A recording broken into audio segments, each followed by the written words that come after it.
நாங்களும் வீடியோ போடலாம், சீக்கிரம் வரலாம் தான் பாக்குறோம். என்ன பண்றது, சந்தர்ப்ப சூழ்நிலை சரியா வர மாட்டேங்குது.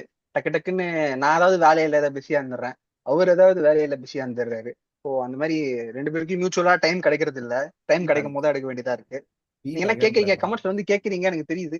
கமெண்ட்ஸ்ல வந்து கேட்டுட்டு இருக்கீங்க, எங்க அடுத்த வீடியோ போடுங்க, அடுத்த வீடியோ வந்து போடுங்க அப்படின்னு நான் டப்புன்னு சாட்டை மாதிரி டெம்ப்ளேட் போடலாம் வந்து என் காலில் விழுடா வீடியோ வீடியோ வேணா என் காலில் விழுடா. ஃப்ரெண்ட்ஸ், நாங்க ஏன் அவ்வளவு சந்தோஷமா இருக்கோன்றது உங்களுக்கு எல்லாரும் தெரிஞ்சிருக்கோம். லைக் ஒரு 3 லாசஸ் வீடியோ போட்டிருந்தோம். பாருங்க, அந்த 3 லாசஸ் சொல்லும் போதே எவ்வளவு கஷ்டமா இருக்கு. ஏய் எப்படி சைனஸ் எப்படி கஷ்டப்படுறாருன்னு பாருங்க. சைனஸ் இல்ல ஃப்ரெண்ட்ஸ், நான் ஆப்பண்டா வந்து டிஆர்பி கல்யாண் மாதிரி, கவன் பட கல்யாண் மாதிரி நீ தும்பறதுனா டிஆர்பியா மாத்த வேண்டாம். அதான் ஃப்ரெண்ட்ஸ், நாங்க வந்து என்னன்னா ஒரு 3 லாசஸா வந்துட்டு வீடியோ போட்டிருந்தோம். லைக் நீங்க கேட்கலாம், ஏன் வந்து டெல்லி கூட வின் பண்ண மேட்சுக்கு போடல, அதுக்கப்புறம் இந்த மேட்சுக்கு ரெண்டுக்கும் சேர்த்து ஏன் போடுறீங்க, நடுவில் நிறைய இன்ட்ரெஸ்டிங் மேட்சஸ் வந்துச்சு அப்படின்னு கேட்கலாம். கேட்க மாட்டீங்க, ஏன்னா ஆடியன்ஸே இல்லை. சரி, ஏன் போடல அப்படின்றதுக்குலாம் பெரிய ரீசன் இல்லை friends. ஏன்னா வினோ இட் இஸ் கம்மிங், அடுத்த மேட்ச் நம்ம ஜெயிப்போம்ன்றது தெரியும். ஸோ அதான் நாங்க போட்டோம். இப்போ நீங்க அடுத்த மேட்ச் அப்ப நம்ம ஜெயிக்க மாட்டோமா, 3 மேட்ச் தொடர்ந்து வின் பண்ணணும்னு போடலாமே அப்படின்னு கேட்டீங்கன்னா, நோ நோ நோ. அது அவையில் நடக்கிற வின், ஹோம் வின் 2 மேட்ச் இருக்கு, அதனாலதான் உடனே போட்டோம். வேற எதுவும் தப்பா எடுத்துக்காதீங்க. அதே மாதிரி சொன்ன மாதிரியே ஃப்ரெண்ட்ஸ், நிறைய மாத்தணும். ஏன் நிறைய பேரை மாத்தணும், இவனை மாத்தலாமா அவனை மாத்தலாமா, இவன் நல்லா பண்ணா, இவன் யார் யாரெல்லாம் இன்னும் நல்லா பண்ணிருக்கலாம், பெட்டரா பண்ணலாம். ருத்ராஜ் ஒரு கன்சென்ட் இருக்கு. ஆஹ் அதே மாதிரி like Dhoni not be playing next match அப்படின்னு சொல்றாங்க, கிடையாது அப்படின்னு இருக்காங்க. அதை பத்தியும் பேசுவோம். அண்ட் இந்த வின், இந்த 2 wins back to back win பண்ணது வந்து எப்படி இருக்குன்னா, ஒரு சின்ன இல்ல ஒரு பெரிய எனர்ஜி கிடைச்சிருக்கு சிஎஸ்கே டீமுக்கும் சரி, ஃபேன்ஸுக்கும் சரி. அதே அதே மாதிரி மற்ற பிரான்சைஸ் மும்பை இந்தியன்ஸ் பார்த்தாலே பரிதாபமா இருக்கு fans. டேய், நாங்க தான் சரி, ஏதோ டீம் காம்பினேஷன் ஃபர்ஸ்ட் சரியில்லை, இப்போ ஒரு பேக் டு பேக் வின்க்கு அப்புறம் ஓகே, ஒரு ஒரு நல்ல நல்ல ஒரு இது கிடைச்சிருக்கு. வந்தப்பயே வந்துட்டு கிட்டத்தட்ட எல்லாமே இருக்காங்கடா, எல்லா பேர் இருக்காங்க. மெயின் இந்தியன் ஸ்குவாடே கிட்டத்தட்ட உங்கள்கிட்ட ஒரு 6 7 பேர் இருக்கானுங்க. 5 கேப்டன் 5 கேப்டன். ஆஹ் 5 கேப்டன் வச்சு ஃப்ரெண்ட்ஸ் பார்க்க பாவமா தான் இருக்கு. பாவமான்றதை விட லைக் லைக் அவங்க ஃபேன்ஸை நினைச்சு பாரு, அவன் எதை ப்ளேம் பண்ணுவான், வெறும் ஹரிக் பாண்டியா ப்ளேம் பண்ணிட்டு இருக்காங்க. லைக் இப்போ நினைச்சு பாருங்க ஃப்ரெண்ட்ஸ், நீங்க நீங்க என்னன்னு சொல்லுவீங்க, அவங்க கிட்ட எல்லாருமே இருக்கானுங்க ஈவன் தோ. ஆனா அவனுங்க விளையாண்ட டீம்லாம் பாத்தீங்கன்னா கிட்டத்தட்ட சிஎஸ்கே சிமிலரான டீம்ஸ் தான். ஆர்சிபி, ராஜஸ்தான், அதுக்கப்புறம் கேகேஆர், அதுக்கப்புறம் வேற என்ன டீம், பஞ்சாபா. பஞ்சாப் கூட அடுத்த லக்னோ. மேட்ச் இருக்குன்னு. ஆ லக்னோ லக்னோ கூட இல்ல, ஆகலடா, லக்னோ கூட டெல்லி ஆகல. டெல்லி டெல்லி டெல்லி டெல்லி. கூட. அந்த மாதிரி இருக்கிறப்போ கிட்டத்தட்ட அப்படியே சிஎஸ்கேவும் அவனும் ஒரே ஆப்போனன்ஸ் கூட தான் அடுத்தடுத்து விளையாடுனானுங்க. ஸோ அப்படி இருக்கிறப்போ 2 பேருமே ஈக்குவல் டீம் கிட்ட லூஸ் பண்ணியிருக்காங்க. ஒரு ஒரு மேட்ச் மட்டும் அப்பர் ஹேண்ட் இருந்தே தவிர்த்து மற்ற டீம் ரொம்ப ஸ்ட்ராங்கா இருக்கு ஃப்ரெண்ட்ஸ். அதான் நான் சொல்ல வருவேன். இப்போ ஆர்சிபியும் சரி, ஒரு பஞ்சாபோ சரி, இல்ல ராஜஸ்தானும் சரி, இந்த சீசன் சூப்பரா இருக்காங்க அவனுங்க டீம். அதுதான் உண்மை. அவனுங்க டாப் 3ல முடிப்பாடுங்க, 3 டீமே டாப் 3ல பினிஷ் பண்ற கேப்பபிலிட்டி இருக்கு. ஆனா அதுவே வந்து அப்படியே சிஎஸ்கே எம்ஐ பாத்தீங்கன்னா, அவனுங்கிட்ட டீம் இருக்கு. பட் அவங்களுக்கு அவங்களுக்கு ஏத்த ஒரு கம்பீட் பண்ண முடியுமா, அவங்களுக்கு ஈக்குவலா அப்படிங்கிறது வந்து பெரிய கொஸ்டின் மார்க்கா இருக்கு. நண்பர்களே, 2 மேட்ச் ஜெயிச்சிருக்கோம் அப்படின்னு பேச வந்தோம் அப்படின்னா, DC match was a great win. எல்லாருமே கான்ட்ரிபியூட் பண்ணாங்க, ப்ரீவியஸ் எல்லாம் கேட்ச் பிடிச்சிட்டு இப்போ ஃபுல்லானா ஜாலியா இருந்துச்சு. அது ஒரு ஈக்குவல் டீம் பார்ட்டி நல்லா இருந்துச்சு. ஆனா கொல்கத்தா மேட்ச் நம்ம ஜெயிக்கல, அவனுங்க தோத்துருக்கானுங்க. புரியுதா? இந்த இந்த இந்த வாக்கியத்தை நல்லா புரிஞ்சுக்கோங்க. நம்ம வின் பண்ணல, அவனுங்க தோத்துருக்கானுங்க. ஏன்னா அவனுங்க ஆடினதே எப்படி ஆனானுங்கன்னா, நான் என்ன முடிஞ்சா நீ வந்து இது பேர் என்ன, ஜெயிக்க என்ன வச்சிருக்காங்க. தோக்கடிச்சிடுறா நீ, என்ன ஜெயிக்க வச்சிடுறா நீ, அப்படிதான் ஆனானுங்க. முடிஞ்சா என்ன ஜெயிக்க வச்சிருந்தா இல்ல இல்ல, ஆனானுங்க. முடிஞ்சா இத்தனைக்கும் என் கூட இவனுங்க மூணு தோத்துரு. கேட்ச் விட்டானுங்க. இத்தனைக்கும் இவனுங்க 3 கேட்ச் விட்டானுங்க. டெத்துல ரன்னே வரல, 7 ரன் ரேட் படம் தான் ஆடிட்டு இருந்தானுங்க கடைசி 4 ஓவர்ல. அப்படி இருந்துமே ஒரு ஒண்ணுமே பண்ண முடியல. பவர் பிளேல 36 ஃபார் 2 முடிஞ்சு, அதுலயே கேம் முடிஞ்சு. அதுல இருந்து அவனுக்கு அதுல இருந்து எழுந்துக்கவே இல்லை. நடுவுல ஒரே ஒரு 20 ரன் ஓவரு, அது லைட்டா இருந்தானுங்க. அப்புறம் திருப்பி 100 வந்து அடி அடின்னு அடிச்சு உட்கார வச்சிட்டான். பாசிட்டிவ்ஸ் பாத்தீங்க அப்படின்னா, நம்மளுக்கு காம்பினேஷன் செட் ஆயிடுச்சு. இதுக்கப்புறம் நமக்கு வந்து இந்த டாஸ்ல கேட்கும் போது காது குளிர்ச்சியா இருக்கு. We are going with same team அப்படின்னும் போது காதுக்கு அப்படியே குளிர்ச்சியா இருக்கு. அப்பாடா இதெல்லாம் கேட்டு எத்தனை நாள் ஆகுது அப்படின்றது. அது ஒரு பயங்கரமான ப்ளஸ் பாயிண்ட். அதுக்கப்புறம் சல்லக்குட்டி ஆயுஷ் மாத்திரே அதாவது ஃப்ரெண்ட்ஸ் பிரிக்கிறான். ஏய் நான் அவுட் ஆனாலும் பரவாயில்ல, என்ன ஆனாலும் பரவாயில்ல, 2 6 கேமரா அது ரன் வந்துருச்சு. இப்போ மத்த பிளே இப்ப சஞ்சுலாம் எப்படி ஆடுறான் அப்படின்னா, ஒரு ஓவருக்கு ஒரு 4 6 வந்துருச்சு அப்படின்னா தள்ளிட்டு ஆடிடலாம் எதுக்கு அப்படின்னு சொல்லிட்டு ஆடுறானுங்க. நான் ஆயுஷ் மாத்திரை சொல்றேன் பார்க்கவே மாட்டான். நான் சொல்றேன் சொல்லு சொல்றேன் சொல்லு. ஆனா ஓவர்ல மூணு மூணு போர் வந்துருச்சு. அடுத்த பால் அவன் ஒன்னும் டிஃபென்ஸோ சிங்கிள் தட்டியோ இந்த சென்சிபிள் கிரிக்கெட்டோ இல்ல, அடுத்த பால் என்னால அடிக்க முடியாது டக் பண்றது அதெல்லாம் இல்ல. அடுத்த பால் ஒரு பவுன்சர். ஸோ கிளீனா தெரியுது என்ன நீ அடிச்சனா பவுலரோட அந்த மைண்ட் செட்டே எப்படி இருக்கும், உனக்கு ஒரு பவுன்சர் போடா முடிஞ்சா அடிச்சுக்கடா அப்படின்னு தான் சொன்னான். கேமரன் கிரீன் வந்து சேலஞ்ச் பண்ணான். அடுத்த பாலுமே he went for a bouncer. ஓகேங்களா? அடுத்த பால் ஷார்ட் பாலா போட்டான், அடிச்சான். அடிச்சுட்டு ஒண்ணுமே இல்லை ஃப்ரெண்ட்ஸ். என்னன்னா மத்த பிளேயர்ஸா இருந்திருந்தானா, ருத்துராஜா இருந்திருந்தானா, ஐயோ நல்ல ஒரு ஸ்டார்ட் கிடைச்சிருக்கு, இது அப்படியே ஒரு பெரிய இன்னிங்ஸா பில்ட் பண்ணிருக்கலாமே அப்படின்னு ஒரு டிசப்பாயின்மெண்டா போவோம். என் தலைவன் எப்படி போனானா, சே இன்னும் கொஞ்சம் பவர் கொடுத்திருந்தா 6 போயிருக்குமே. அந்த ஒரு அவன்கிட்ட வந்துட்டு அந்த ஒரு பெரிய இன்னிங்ஸ் ஆடலே கான்ட்ரிபியூஷனுக்காக விளாண்டான் ஃப்ரெண்ட்ஸ். சீரியஸா வந்துட்டு ஆயுஷ் மாத்திரை வந்து செம்ம கான்ட்ரிபியூஷன். நான் வந்து ருத்ராஜை வந்துட்டு விராட் கோலி மாதிரியோ ஒரு பெரிய இன்னிங்ஸ் எனக்கு நீ ஆங்கர் ரோல் பண்ணணும் அதெல்லாம் தேவையே இல்லை. நீ வந்துட்டு 15 பால் 35 அடிக்கிறியா பவர் பிளேல சூப்பரா இருக்கும். ஏன்னா வி ஷுட் அடாப்ட். நீங்க வந்துட்டு 1000 சொல்லலாம் ப்ரோ, கிரிக்கெட்டை ஸ்பாயில் பண்ணாதீங்க ப்ரோ, 200 ஜெயிக்கணும்னா வேற எதுவும் பண்ண முடியாது ப்ரோ. அவன் கூட நீ அலைவா இருக்கணும் அப்படின்னா அவனோட அதே இதுல தான் நீ வாழ்ந்தாகணும். நீ 200+ அடிக்கிறானுங்க ப்ரோ எல்லா மேட்சும், நீ எல்லா மேட்சும் 200+ போய் தான் ஆகணும், ஸ்கோரை போர்ட்ல போட்டு தான் ஆகணும். அதுக்கு கான்ட்ரிபியூஷன்ஸ் தான் முடியும். 8 பேட்ஸ்மேன் வச்சுட்டு நீ சும்மா ஒன்றும் முதல் 4 பேருக்கு மட்டும் ஃபுல்லா ஆட வைக்கிறதுக்கு இது கிடையாது. எல்லாருமே சுத்ததான் போறீங்க. ஸோ இந்த மேட்ச் கரெக்டா இருந்துச்சு. நீங்க டெல்லி இப்ப கூட நீ வந்து நீ 2 மேட்ச் சேப்பாக்குல ஆடிட்ட தப்பிச்சிட்ட. ஏன்னா சேப்பாக்குன்றது கன்சிடர்லி 200 அடிச்சாலே டிஃபெண்ட் பண்ற அளவுக்கு உனக்கு பவுலிங் ஃப்ரெண்ட்லி பிச் இருக்கும். கிரவுண்ட் ஓரளவுக்கு ரீசனபிளி பெருசு. ஒரு பக்கம் சைட் 70 இருக்கும். ஸோ நீ வந்து எப்படி சொல்றது, comparatively there is a chance. ஆனா நீ இப்ப மத்த கிரவுண்டு போற, வாங்கடைய போற, இங்கெல்லாம் போற, இப்ப சன்ரைசர்ஸ் ஹைதராபாத்லாம் போற அப்படின்னா இன்னுமே பண்ண முடியாது. அங்கெல்லாம் வந்து மினிமமே 220 அடிச்சு ஈஸியா செஸ் பண்ணிட்டு போறானுங்க. 220வே 17 ஓவர்ஸ்ல 18 ஓவர்ஸ்ல ஸ்பேர்ல அடிச்சு போறாங்க. ஆர்சிபி வாங்கடையில 240 அடிக்கிறான். ஸோ நீ வந்து ருத்ராஜுக்கு சென்னையில அந்த நாக்கு ஓகே, நீ விராட் கோலி மாதிரி ஆடுற அப்படின்னா ஓகேடா, நீ சென்னையில ஆடுறன்னா கை கொடுத்துட்டு வந்துடலாம். ஆனா நீ மத்த கிரவுண்ட்ல எல்லாம் போன அப்படின்னா கண்டிப்பா Ruturaj need to up the game. But ஆனா ஸ்டில் எனக்கு ருத்ராஜ் மேல சாஃப்ட் கார்னர் இருக்கு. அவன் நல்லா பண்ணுவான். இன்னும் எங்கேயோ அந்த ஒரு சொல்றது அந்த நாக்கு இங்கதான் இருக்கு. அவன் கிட்ட கிட்ட வந்துட்டு இருக்கான்னு இல்ல. தெரியுது. கண்டிப்பா ஒரு நாக்கு வரும் ஃப்ரெண்ட்ஸ். இல்லடா நான் என்ன சொல்லுவேன்னா, எடிட்ஸ்க்காகவே ஒரு நாக்கு வரும். எடிட்ஸ்க்காகவே ஒரு நாக்கு வரும். இல்ல நான் என்ன சொல்லுவேன் பர்சனலா வந்துட்டு எனக்கு வந்து அவன்கிட்ட இருந்து ஒரு நாக்கு வரணும்லாம் இல்ல. அவன்கிட்ட இருந்து ஒரு ஒரு சின்ன ஒரு ஒரு சின்ன ஒரு ஒரு 20 பால் ஒரு சம்திங் அது வந்தாலே போதும்னு தோணுது. 20 பால்ல ஒரு ஒரு அதான்டா. 35 கரெக்ட் கரெக்ட். சூப்பரா இருக்கும். அஸ் எ டீமா அதுதான் Ruturaj need to done. But ஆனா இதை அடிச்சாதான் அவனுக்கு அந்த கான்பிடன்ஸ் வரும். அதாவது இந்த மாதிரி ஒரு பெரிய நாக்கு அடிச்சான்னு வச்சுக்கோங்க, ஒரு செஞ்சுரியோ இல்ல ஒரு 80 நாட் அவுட் இல்ல 85 அந்த மாதிரி ஒரு நாக்கு அடிச்சிட்டான் அப்படின்னா அதுக்கப்புறம் தான் நீ சொன்ன மாதிரி அவன் பவர் பிளே ஜாலியா ஆட ஆரம்பிச்சிருவான். அவனுக்கு கான்பிடன்ட் பில்ட் பண்றதுக்கு ஒரு நாக்கு வேணும்னு சொல்ல வரேன். அது பாக்கலாம் ஃப்ரெண்ட்ஸ். அது எவ்வளவு சீக்கிரம் வருதோ டீமுக்கு நல்லது. அவன் எவ்வளவு சீக்கிரம் அடிக்கிறானோ அந்த நாக்குன்றது டீமுக்கு ரொம்ப ரொம்ப நல்லது. மத்தபடி இப்ப இதுதான் பாத்தீங்கன்னா டீம் டீம் ஃபுல்லாவே பாசிட்டிவ்ஸா தான் இருக்கு.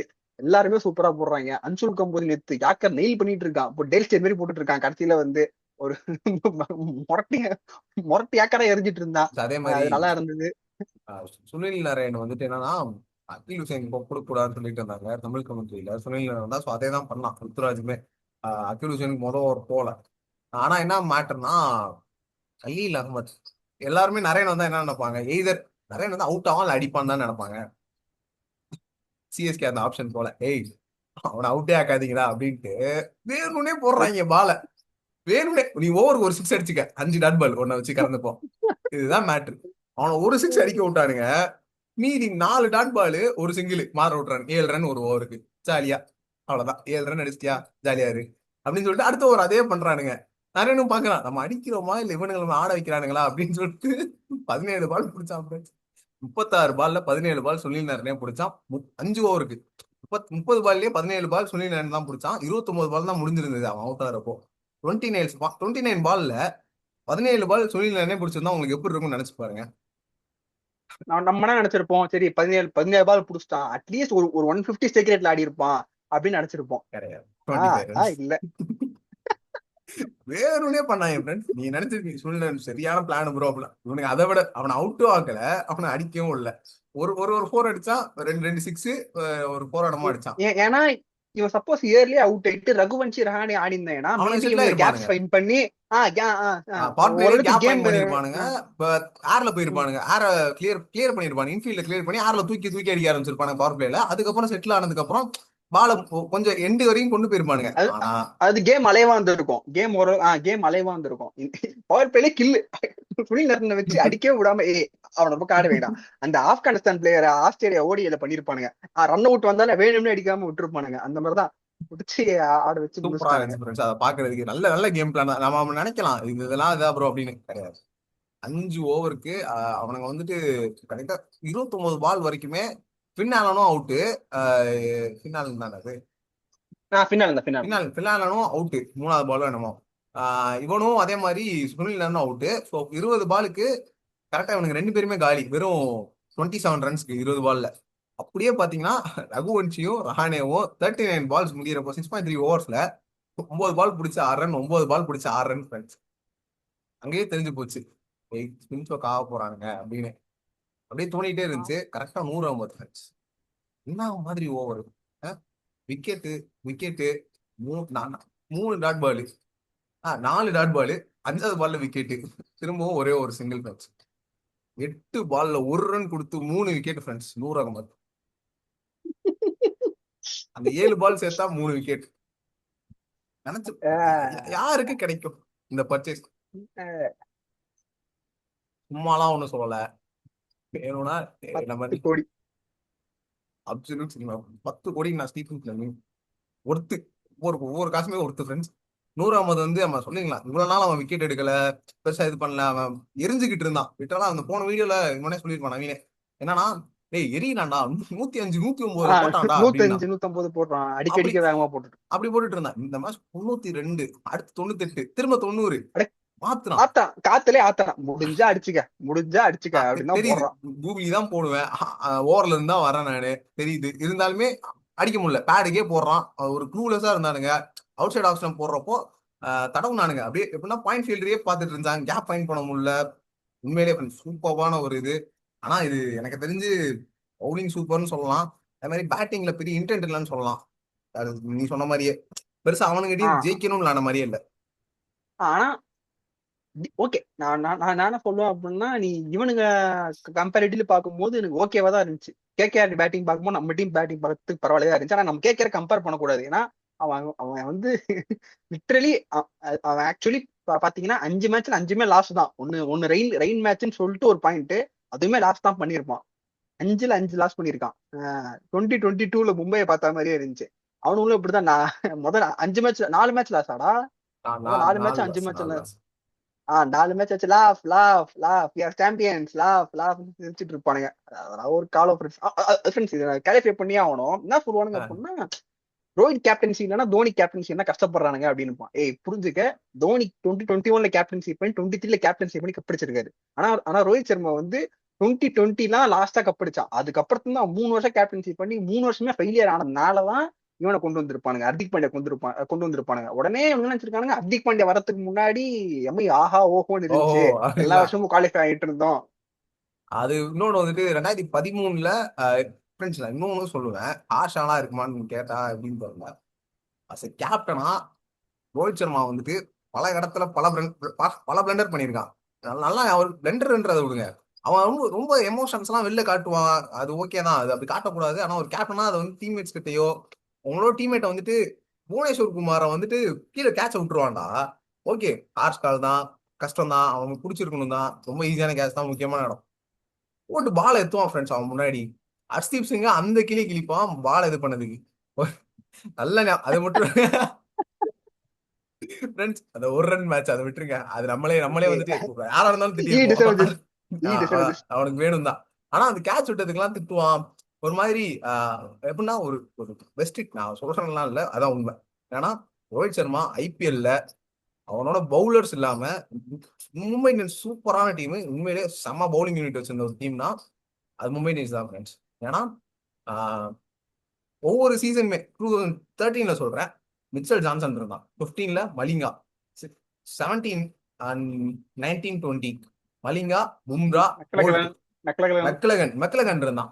McClenaghan, Malinga, Bumrah, McClenaghan Boult, McClenaghan இத்தனை பேர் இருந்தானுங்க. ஸோ லெஃப்ட் ஆர்ம் சீமர்ஸ் எப்பயுமே வந்துட்டு ஒரு செம வேல்யூவா இருந்திருக்காங்க மும்பை இந்தியன்ஸுக்கு. அதே மாதிரி அவனுங்க பேட்டிங்ல சொல்லவே தேவையில்ல. பொலாட் மாதிரி ஒருத்தர் இருந்தான் ஃப்ரெண்ட்ஸ். உள்ள பொலாட் மாதிரி ஒரு பேட்ஸ்மேனை நீங்க உள்ள வச்சுக்கிட்டு எவ்வளவு டீப் டவுன் வேணாலும் போகலாம். மேல இருக்க பேட்ஸ்மேனுக்கு ப்ரெஷரே கிடையாது. அந்த ஒரு காரணம் செம்ம டீமா இருந்துச்சு. இதை வச்சு ரோஹித் சர்மா கேப்டன்சியில அடிக்காட்டினாதான் ஒரு சந்தேகமா இருந்திருக்கும். ஸோ அந்த இது முடிஞ்சுச்சா. அதுக்கப்புறம் இவனுங்கெல்லாம் போயிட்டானுங்க. மலிங்கா போனா, பொலாட் போனா, அப்படியே கொஞ்சம் கொஞ்சமா அந்த லெஜண்ட்ஸ் எல்லாம் போனதுக்கு அப்புறம் இவனுங்க பேட்டிங் பயங்கரமா ஸ்ட்ராங்காக்க ஆரம்பிச்சாங்க. இதர் திலக் வர்மாவோ உள்ள கொண்டு வந்தானுங்க, ஒரு ஃபைன் பண்ணானுங்க. அதுக்கப்புறம் நல்ல சூரியகுமார் யாதவுக்கு ஒரு இந்தியாவில் ஒரு சான்ஸ் கிடைச்சு. இந்த மாதிரி நிறைய நிறைய சேஞ்சஸ் கிடைச்சு ஃப்ரெண்ட்ஸ் அவனுங்களுக்கு. ஆனா என்னன்னா பவுலிங் யூனிட் வந்து பழைய மாதிரி இருக்கான்னு கேட்டா கிடையாது ஃப்ரெண்ட்ஸ். மும்ரா ஒரு ஆளை வச்சுட்டு அவன் மும்ரா இருக்கிறதுக்குள்ள எவ்வளவு கப் அடிக்க முடியுமோ அடிச்சுக்கோங்க. இல்ல அதுக்குள்ள வேற நல்ல பவுலர்ஸை ஃபைன் பண்ணிடுவோம். இவ்வளவுதான் சொல்ல முடியும் அவனோட பவுலிங் யூனிட். அதே மாதிரி அதான் நான் என்ன நான் அதாவது நான் எண்ட் ஆஃப் த பாயிண்ட் என்ன வரும் அப்படின்னா, தோனி வந்து லெஜண்ட்ஸ், அதாவது ரெய்னா, பிராவோ, ஃபாஃப் அவங்க எல்லாம் போனதுக்கு அப்புறம் கூட 2023 அந்த ஆள் கப் அடிச்சான். ஓகேவா? ஆனா அது அது வந்து ரோஹித் சர்மானால பண்ண முடியல அப்படின்னு சொல்றோம். அவ்வளவுதான். மத்தபடி நான் ரெண்டு பேரும் நல்ல கேப்டன் தான். பட் ஆனா Dhoni was peak, for more better, for more superior. It is peak, it is peak. அவ்வளவுதான் பீக் ஃப்ரெண்ட்ஸ். லிட்டரலா சூப்பரா ஒரு கேப்டன்சி தான். தலை தான். அவ்வளவுதான் ஃப்ரெண்ட்ஸ். இந்த மேட்ச் முடிஞ்சுச்சு. அடுத்த மேட்ச் ஃப்ரெண்ட்ஸ் நாங்க இருங்க மூணாவது வீடியோ போடுறப்போ மூணாவது லாஸ்க்கு அப்புறம் நாலாவது மேட்சுக்கு நம்ம பார்க்கலாம்னு சொல்லியிருந்தோம். 4-0 தானே இருக்கும் அப்படின்னு சொல்லியிருந்தோம். 3-2 அப்படின்ற ஒரு ரிசல்ட்டோட வந்திருக்கோம். ஸோ ஹோப் ஃபிங்கர் கிராஸ் பண்ணுங்க எல்லாரும். இந்த ஜிங்ஸ் கண்டினியூ வந்து நினைக்கிறோம். எஸ்ஆர்ஏ ஜெயிக்க போகுதுங்க. 4-3 4-3 4-2 அவ்வளவுதான் போகுது. See you all soon guys.